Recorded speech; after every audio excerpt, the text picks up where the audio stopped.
Open the glove box. Pinch the tabs on the sides of the glove box to release the stops and lower the glove box. If you cannot see your filter, your vent may be down. You can raise the vent to the on position by starting your car and pushing the recirculating air button.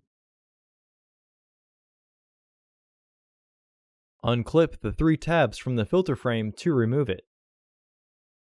Remove the tray from the housing. Remove the filter from the tray. Insert your new filter into the tray, with its arrow pointing up. Reinstall the frame into the housing to clip it into place. Press the Recirculate Air button once more to lower the vent. Once the vent is completely closed, you can turn off your vehicle. Raise the glove box and pinch the tabs to move the stops behind their catch. Close the glove box. Order your parts today at filterheads.com.